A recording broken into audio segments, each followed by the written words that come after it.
falar das necessidades psicobiológicas, né? Nesse item aqui dentro da apostila de vocês, o autor fala que são essenciais para a manutenção da vida, relacionadas com equilíbrio e o bom funcionamento do nosso organismo, né? Essas necessidades vocês já devem ter estudado em semiologia, quando vocês vão falar sobre a questão dos cuidados com o paciente, no que diz respeito à necessidade que ele tem de hidratação, de cuidados com o seu corpo, de eliminação, do sono, do repouso, né? No que diz respeito à higiene, à segurança, ao aspecto de cuidados que estão relacionados especialmente com o seu organismo. Então, eu não vou detalhar cada um desses itens, porque vocês têm já estudado isso dentro da disciplina de semiologia. Eu queria falar um pouquinho sobre as necessidades psicossociais e as necessidades afetivas e espirituais, tá bom? Nas necessidades psicossociais e afetivas, o autor fala que a necessidade do indivíduo de conviver, participar e se integrar com as outras pessoas, né? Como é que a gente vê isso? Essas necessidades que estão listadas aí como liberdade, segurança, amor, individualidade, autoestima e recreação. Todas elas vocês percebem que estão relacionadas a essa possibilidade do paciente se comunicar, né? A liberdade de expressar as suas necessidades, a liberdade de colocar as suas inquietações, as suas dores, né? E essa liberdade, ela tem que encontrar espaço, né? Essa possibilidade de liberdade, espaço para manifestar as suas necessidades. É nesse sentido, nós não estamos falando da liberdade do ir e vir apenas, estamos falando no que diz respeito especialmente a comunicar as suas necessidades. E isso diz respeito também ao aspecto individual. Cada pessoa tem a maneira de se comunicar, cada pessoa escolhe um mecanismo de comunicação. E a gente, como profissional, está atento a essa maneira como essa pessoa se comunica e dando a ele liberdade para que ele possa fazê-lo da melhor maneira possível. O espaço para isso deve ser um espaço seguro, confiável. Lembra que a gente já falou sobre sigilo, sobre o segredo, ser confiável, né? Uma escuta confiável. Ou seja, ele tem possibilidade de manifestar as suas inquietações, as suas preocupações e as suas dúvidas e ao mesmo tempo se sentir seguro de que todas essas informações e essas questões estão sendo ouvidas com respeito, com cuidado, com discrição. Lembra das questões relacionadas a ser discreto, a guardar o segredo, né? A responsabilidade ética que existe dentro desse contexto, tá bem? O amor, individualidade, autoestima estão relacionados à empatia, né? O fato de você exercer o amor diz respeito a reconhecer e se colocar no lugar do outro e entender as suas necessidades, né?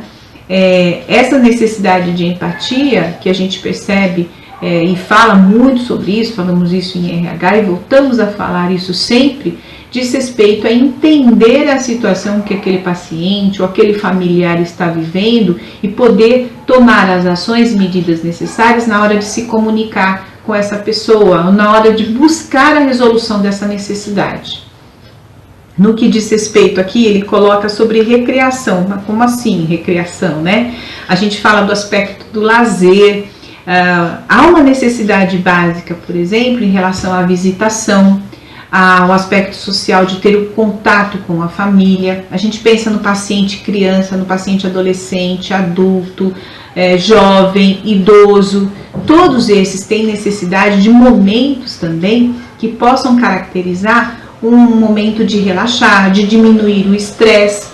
Hoje existem recursos para isso, né? Então existem parcerias, por exemplo, com Doutores da Alegria, existem movimentos dentro das unidades hospitalares que procuram atividades que tragam uma vivência que vá diminuir o nível de estresse e ao mesmo tempo elevar essa condição de relaxamento, de cuidado com a sua saúde mental, né? Então, quando a gente fala de recreação, a gente está falando do aspecto do lazer, do relaxar, de diminuir as situações de estresse. São necessidades que podem ser atendidas dentro de um contexto, por exemplo, de um hospital, numa clínica e nos cuidados, né?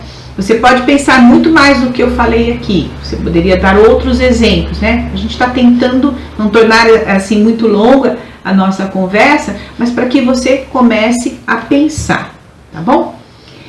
E finalmente sobre as necessidades psicoespirituais. Puxa vida, a gente fica pensando, o texto aqui da apostila achei muito interessante. Ele fala que o homem é o único ser vivo que possui necessidades dessa ordem. E complexidade, que é muito complexo falar sobre necessidades espirituais. Procura o homem a sua origem e questiona a sua natureza, o seu destino, a razão da sua existência. Suas indagações vão além dos limites da matéria. É um ser que transcende, transcendental. Por trajetórias diversas, o homem procura o seu Criador. Então, quando a gente está falando de necessidades psicoespirituais, nós estamos falando do aspecto da espiritualidade. Então, cada pessoa desenvolve a sua espiritualidade de alguma maneira. Tem as suas crenças, os seus valores, são atribuídos, por exemplo, nós temos pessoas que têm uma prática religiosa, são pessoas cristãs, eles acreditam na existência de Deus, entendem que esse Deus tem um papel importante na sua existência, no seu destino, na sua própria vida, inclusive no que diz respeito à recuperação da sua saúde. Então, o papel do profissional de enfermagem é respeitar essas crenças e esses valores. Nós não entramos no sentido de questionamentos sobre a maneira como cada um dos nossos pacientes acredita ou crê, as suas vivências. Nós respeitamos as suas crenças e os seus valores, mas reconhecemos que essa é uma dimensão que precisa ser atendida. Você percebe que a presença muitas vezes nas unidades hospitalares de conselheiros, a gente chama de capelania, que atende às necessidades espirituais, são pessoas que vão até os hospitais ou que atuam dentro, por exemplo, das unidades de saúde para atender essa dimensão espiritual.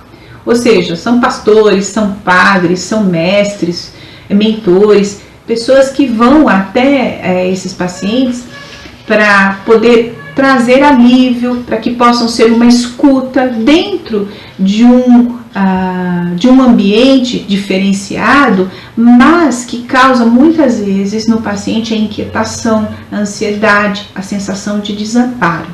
Então essa é uma necessidade hoje reconhecida pela Organização Mundial da Saúde, a dimensão espiritual. Não é algo que a gente está tratando assim de se for quem quiser pode atender, não é isso. Ela é reconhecida como uma necessidade básica do ser humano. Em todos nós ela está presente. E o profissional de saúde, ao se relacionar com o paciente, muitas vezes eu digo que ele não consegue dar conta de atender a essa necessidade. Ou seja, ter tempo para conversar, amparar um paciente. Ele faz muitas vezes o que lhe é possível. Eu já vi profissionais buscando um auxílio, alguma maneira de acalmar, de ouvir uma confissão de um paciente, ou de ler um texto bíblico, ou um texto que o paciente peça para ele ler, de uma maneira a atender essa necessidade, quando às vezes não há ninguém que possa fazer isso. E também já vi situações em que as instituições têm parcerias importantes no sentido de estabelecer uma capelania, um serviço de capelania que está inserida dentro do contexto, por exemplo, hospitalar, e que atende essas demandas com frequência, né, regulamentadas, todas preparadas, treinadas para ir em direção ao paciente dentro desse contexto, tá certo? Muito bem. É bom saber que essas dimensões são importantes. Elas constituem uma visão integral do ser humano. Reconhecer essas necessidades e atendê-las confere dignidade ao atendimento.